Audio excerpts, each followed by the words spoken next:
Necklacing is a horrific torture that involves forcing a rubber tire filled with gasoline around a victim's chest and arms, and then setting it on fire. The victim may take up to 20 minutes to die, suffering severe burns in the process. In South Africa, Nigeria, and India, necklacing was a common sentence carried out by angry mobs to punish suspected thieves and rapists in the 1970s and 80s. Brazilian drug lords are also known to have necklaced their enemies, most notoriously the journalist Tim Lopez in 2002. After he was kidnapped by local drug dealers, his hands, arms, and legs were severed with a sword while still alive. They then stuffed his body in gasoline-filled tires and set it on fire.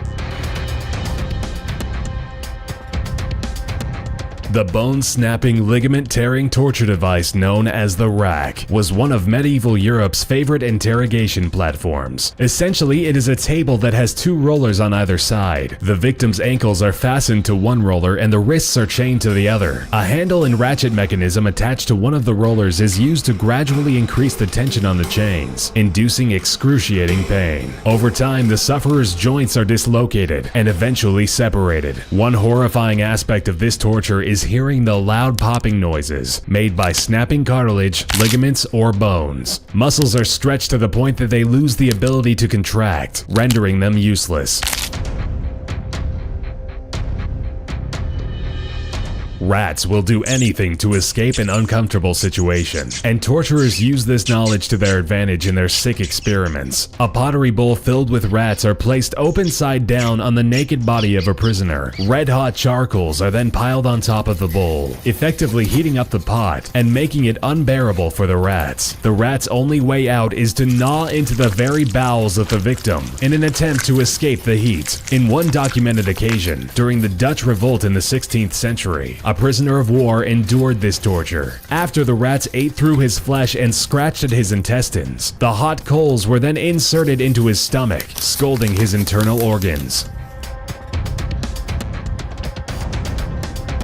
The head crusher is a device that clamps down on the victim's head, smashing it between a metal plate and a rounded iron cap. As the executioner gradually twists the handle, the victim's skull is slowly crushed. Bone fragments from the skull can puncture the brain, causing spontaneous muscle spasms and, of course, brain hemorrhaging. If the person inflicting the pain wants to torment the prisoner even further, he could strike the metal cap with an iron rod, sending echoing pain throughout the person's body. In most cases, the victim is killed, but not before the jaw had been crushed and their eyes had popped from their sockets.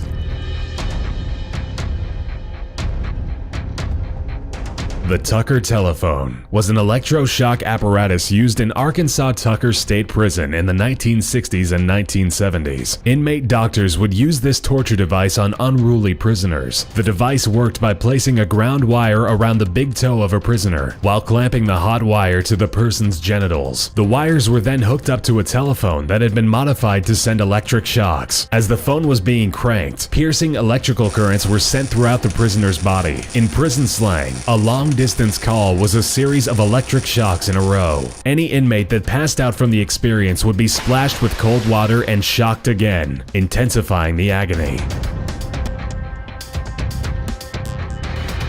Similar to the rack, the German chair is a form of torture often used by the Syrian government against the rebels. When a detainee is captured, they are placed in a metal chair. Their legs and arms are secured to the seat, while the back of the chair is pulled back and down toward the ground. This causes severe stress on the spine, neck, and other limbs, often causing permanent damage. One man who managed to escape the Syrian torture cell claimed that they stripped him naked and hung him upside down in the chair for 8 to 12 hours a day for 4 days.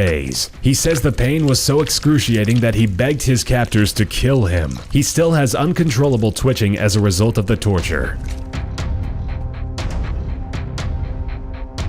Flaying, also known as skinning, is an old torture that dates back to 883 BC. It involves different methods to remove the skin from the victim's entire body. The most common form of flaying is to use a knife, inserting the sharp blade just below the chin. The cuts start at the face and work all the way down to the toes. In some cases, the skin would be taken off in small sections and be performed slowly until completely done. What's left is a still living person with exposed muscles, ligaments, ligaments and bones, but the face skin still intact. A person could live a few hours up to a day after the skin removal process. Another method involved being severely sunburned and then having the skin peeled off. Lastly, captives would be placed in large cauldrons with only their heads sticking out. Then hot scalding water or oil would be poured inside, boiling their skin away.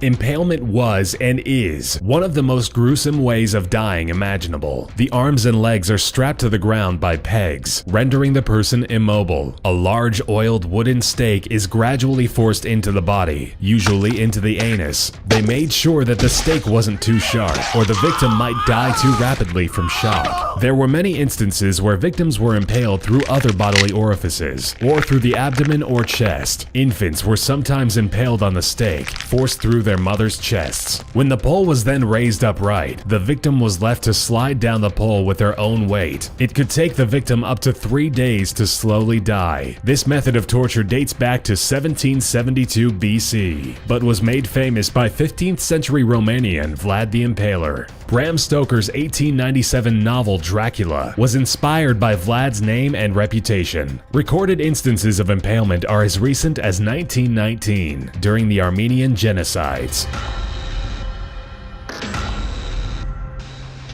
The brazen bull was an ancient Greek torture device that also doubled as a demented musical instrument. Naked victims were placed inside of a large hollow brass bull statue. In most cases, the prisoner's tongue is cut out with sharp metal shears before being shoved into the empty bovine statue. The torturers would then light fires underneath the bull and burn the person inside alive, raising the heat gradually. The screams of the bull's occupant couldn't be heard because the thick metal casting acted as a sound barrier. The only opening was through the bull's mouth that let out smoke from the person cooking inside. A series of brass tubes were located toward the front of the bull that would resonate the sound of the muffled screams of the tongueless victim. Depending on the intensity of the heat applied under the statue, the prisoner could survive anywhere from 10 minutes to several hours. The Judas cradle was a pyramid-shaped seat that a prisoner would be forced to sit on. The victim would be raised over top of the structure with the aid of ropes and a harness. As the person is lowered down, the top of the pyramid would be lined up to enter the anus or the vagina and cause unimaginable pain and discomfort. The feet would be bound together so that if one leg moved, the other one would too, enacting more pain. The subject is tortured by intense pressure and stretching of the orifice, eventually succumbing to tears in muscle tissue. Torturers would prolong the interrogations by raising the victim off of the seat overnight and then continuing the torture the next morning. If the victim didn't die from shock, exhaustion, or impalement, they could have died from infection, as the Judas cradle was rarely cleaned between tortures. Thanks for watching, and we hope you enjoyed. But before you go, we would like to introduce you to an all-new channel called Watch This. We'll be working very closely with them and collabing with them very soon. You guys should definitely go check them out and subscribe. They're doing things pretty similar to what we do, so you guys would most likely love it. Simply click the annotation on screen or link in the description to check them out, and maybe drop a subscription.